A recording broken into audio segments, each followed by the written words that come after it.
ಕಾಂಗ್ರೆಸ್ಸು ಒಂದು ದೇಶದ ಅತ್ಯಂತ ಬಲಿಷ್ಠ ಜಾತ್ಯತೀತ ರಾಜಕೀಯ ಪಕ್ಷ. ನಾವು ದೇಶದ ಭಾವೈಕ್ಯತೆ ಉಳಿಸಬೇಕು ಅನ್ನುವಂಥ ದೃಷ್ಟಿಯಲ್ಲಿ ನಮ್ಮ ನಾಯಕರುಗಳನ್ನು ಇಷ್ಟವರೆಗೆ ಮುನ್ನಡೆಸಿಕೊಂಡು ಬಂದಿದ್ದಾರೆ. ಯಾವುದೇ ಸಂಕಷ್ಟ ಎದುರಾದರೂ ಕೂಡ ನಮ್ಮ ಸೈದ್ಧಾಂತಿಕ ನಿಲುವನ್ನು ಬದಲಾಯಿಸದೇ ಇರತಕ್ಕಂಥ ಒಂದು ದೊಡ್ಡ ರಾಜಕೀಯ ಪಕ್ಷ ಅಂತ ನಾನು ಹೇಳಲಿಕ್ಕೆ ಬಯಸ್ತಕ್ಕಂಥದ್ದು. ಇವತ್ತು ಪ್ರಮುಖವಾಗಿ ಎರಡು ಶಕ್ತಿಗಳು, ಒಂದು ಮತೀಯವಾದಿಯನ್ನು ನಾಯಕತ್ವ ಕೊಡುವಂಥ ಶಕ್ತಿ, ಮತ್ತೊಂದು ಜಾತ್ಯತೀತ ನಿಲುವನ್ನು ಹೊಂದುವ ಶಕ್ತಿಯ ಕೊಡುವಂಥ ಒಂದು ಕೇಂದ್ರ. ಕಾಂಗ್ರೆಸ್ಸು ಈ ದೇಶದ ಜಾತ್ಯತೀತ ಶಕ್ತಿಯಲ್ಲಿ ಒಗ್ಗೂಡಿಸಿ ಒಂದು ಸೆಂಟ್ರ್ ಪ್ಲೇಸಲ್ಲಿ ಇರತಕ್ಕ ಒಂದು ಪಕ್ಷ ಅಂತ ಹೇಳಿದರೆ ಕಾಂಗ್ರೆಸ್ ಪಕ್ಷ. ಮತೀಯವಾದಕ್ಕೆ ಬೆಂಬಲ ಕೊಡುವಂಥವ್ರು ಕೆಲವು ಜನರಿಗೆ ಇಟ್ಕೊಂಡು ಬಹುಶಃ ಈ ದೇಶದಲ್ಲಿ ಅಧಿಕಾರ ಮಾಡ್ತಕ್ಕಂಥ ನಾವು ನೋಡ್ತಾ ಇದ್ದೀವಿ. ದಕ್ಷಿಣ ಕನ್ನಡ ಜಿಲ್ಲೆ ಒಂದು ಪೈಪೋಟಿ ಇರ್ತಕ್ಕಂಥ ರಾಜಕೀಯದಲ್ಲಿ ಇಲ್ಲಿ ಭಾರತೀಯ ಜನತಾ ಪಕ್ಷ ಇರ್ಬೋದು, ಕಾಂಗ್ರೆಸ್ ಇರ್ಬೋದು, ನಿರಂತರವಾಗಿ ಹೋರಾಟ ಮಾಡಿಕೊಂಡು ಬಂದಿರತಕ್ಕಂಥ ಪಕ್ಷ. ಇಲ್ಲಿ ಎರಡು ರಾಷ್ಟ್ರೀಯ ರಾಜಕೀಯ ಪಕ್ಷಗಳ ಮಧ್ಯೆ ಚುನಾವಣೆ. ಯಾವತ್ತು ಇಲ್ಲಿ ಒಂದು ಪಕ್ಷೇತರವಾಗಿ ಒಂದು ಜಿಲ್ಲಾ ಪಂಚಾಯತ್ಲಿ ಗೆದ್ದಂಥ ಚರಿತ್ರೆ ಇಲ್ಲ, ಶಾಸಕರು ಗೆದ್ದಂಥ ಚರಿತ್ರೆ ಇಲ್ಲ. ಇದು ಕಾಂಗ್ರೆಸ್ ಒಂದು ಪಕ್ಷಾಧಾರಿತವಾಗಿ ಅದರದಾಗಿ ಇವತ್ತು ಜಾತ್ಯತೀತ ನಿಲುವನ್ನು ಹೊಂದಿರತಕ್ಕಂಥವ್ರು ನಮ್ಮ ಜೊತೆ ಇರ್ತಾರೆ. ಮತ್ತು ಬಡವರಿಗೆ ಸಾಕಷ್ಟು ಅನುಕೂಲ ಮಾಡಿರ್ತಕ್ಕಂಥ ಒಂದು ಪಕ್ಷ ಕೂಡ. ಈ ಜಿಲ್ಲೆಯನ್ನು ನಾವು ಹತ್ತಿರದಲ್ಲಿ ಕಂಡಾಗ ಇಲ್ಲಿಯ ಬೆಳವಣಿಗೆಯಲ್ಲಿ ಕಾಂಗ್ರೆಸ್ಸಿನ ಪಾತ್ರ ದೊಡ್ಡದು.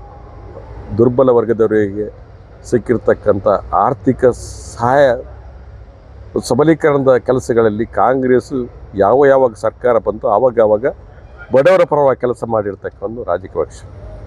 ಅದರದ್ದಾಗಿ ಇಲ್ಲಿ ಒಂದು ಬೇಸ್ ಇದೆ.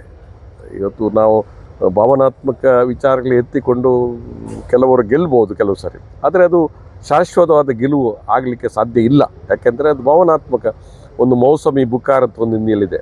ಸೀಸನಲ್ ಫೀವರ್ ಇದ್ದಾಗೆ ಅದೊಮ್ಮೆ ಜ್ವರ ಬರ್ತದೆ, ಅದು ಹತೋಟಿಗೆ ಬಂದು ನಿಲ್ಲುತ್ತೆ. ಆ ಒಂದು ಪರಿಸ್ಥಿತಿಯಲ್ಲಿ ಮತ್ತೆ ಕಾಂಗ್ರೆಸ್ಸು ಹಳೆಯ ಒಂದು ಇತಿಹಾಸವನ್ನು ಮರಳಿ ಸೃಷ್ಟಿಸ್ತದೆ ಅನ್ನುವಂಥ ವಿಶ್ವಾಸ ಈ ಒಂದು ಸಮ್ಮೇಳನದ ಮೂಲಕ ಆ ಸಂದೇಶವನ್ನು ನೀಡ್ತಕ್ಕಂಥ ಉದ್ದೇಶ ನಮ್ಮದು ಇದೆ ಅಂತ ಹೇಳ್ತಕ್ಕಂಥ ನಾನು ಹೇಳಲಿಕ್ಕೆ ಇಷ್ಟಪಡ್ತೇನೆ. ಎಲ್ಲರೂ ಮತೀಯವಾದಿಗಳು ಲೋಕಸಭೆಯಲ್ಲಿ ಹೌದು ಮತೀಯವಾದದ ಹಿನ್ನೆಲೆಯಲ್ಲಿ ಓಟ್ ಹಾಕಿದವರು, ಅದು ಯಾಕೆ ಅಲ್ಲ ಅಂತ ಹೇಳೋದು. ನೋಡಿ, ನೀವು 3 ಚುನಾವಣೆಯ ಬಗ್ಗೆ ಮಾತಾಡಿದ್ರಿ. ವಿಧಾನಸಭಾ ಚುನಾವಣೆಯಲ್ಲಿ ಸಿದ್ದರಾಮಯ್ಯ ರಾಜ್ಯದ ಮುಖ್ಯಮಂತ್ರಿ ಆಗಿದ್ವಿ. ಆವಾಗ ನಾವು 7-8 ಸೀಟು ಗೆದ್ದಿಲ್ವ? ಹಾಗಿದ್ದರೆ ಅದು ಎಲ್ಲಿಂದ ಬಂತು ಓಟು? ಅದು ಎಲ್ಲಿಂದ ಬಂತು? ಭಾವನಾತ್ಮಕ ಇಶ್ಯೂಗಳನ್ನು ತಗೊಂಡು ಅದು ಸ್ವಲ್ಪ ನಾರ್ಮಲೈಸ್ ಆದಾಗ ಮತ್ತೆ ಏನಾದರೂ ಒಂದು ಕಿತಾಪತಿ ಶುರು ಮಾಡ್ತಾರೆ. ಅದರದಾಗಿ ಇವತ್ತು ಇದು ಶಾಶ್ವತ ಅನ್ನುವಂಥದ್ದಲ್ಲ. ಸರ್, ಇವತ್ತು ಇದು ಕೇವಲ ಸಮಾವೇಶ. ಮತ ಪಕ್ಷ ಸೂಕ್ತವಾದ ನಿರ್ಧಾರವನ್ನು ತೆಗೆದುಕೊಳ್ತದೆ. ನೋಡಿ, ಪಕ್ಷದ ಹೈಕಮಾಂಡ್ ಸಜೀವವಾಗಿ ಕೆಲಸ ಮಾಡ್ತದೆ. ಪಕ್ಷದ ಅವರಿಗೆ ಏನು ಸೂಕ್ತ ಅನ್ನಿಸ್ತದೆ, ಬಹುಶಃ ಯಾರು ಇಲ್ಲಿಂದ ಪ್ರಬಲವಾದ ಪೈಪೋಟಿಯನ್ನು ಕೊಡ್ತಾರೆ ಅನ್ನುವಂಥ ಸಮೀಕ್ಷೆಗಳನ್ನು ಮಾಡ್ತಾರೆ. ಸಮೀಕ್ಷೆ ಆಧಾರದಲ್ಲಿ ಬಹುಶಃ ಈ ಚುನಾವಣೆಯಲ್ಲಿ ಅಭ್ಯರ್ಥಿಗಳು ಆಯ್ಕೆ ಆಗುತ್ತೆ ಅನ್ನುವಂಥ ಒಂದು ಅಭಿಪ್ರಾಯ ನಾನು ಹೇಳಲಿಕ್ಕೆ ಅಷ್ಟೇ. ನೋಡಿ, ನಾನೊಂದು ಪಕ್ಷದ ನಿಷ್ಠಾವಂತ ಕಾರ್ಯಕರ್ತ. ನಾನು ಯಾವ ಸ್ತರದಲ್ಲಿ ಕೂಡ ನಾನು ಒಂದು ಬ್ಲಾಕ್ ಯೂತ್ ಕಾಂಗ್ರೆಸ್ ಅಧ್ಯಕ್ಷನಾಗಿ ಇಷ್ಟು ಹತ್ರ ಉಪಾಧ್ಯಕ್ಷನಾಗಿವರೆಗೆ ಬಂದಿದ್ದೇನೆ.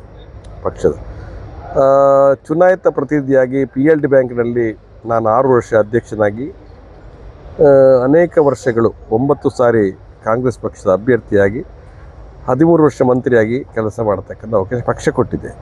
ಯಾವುದೊಂದು ಪಕ್ಷ ಋಣ ನನಗೆ ಖಂಡಿತ ಇದೆ. ಪಕ್ಷ ಏನು ಹೇಳ್ತದೆ ಅದನ್ನು ನಾನು ಶಿರಸಾವಹಿಸಿ ಮಾಡಲಿಕ್ಕೆ ನಾನು ಸಿದ್ಧನಿದ್ದೇನೆ ಅಷ್ಟೇ.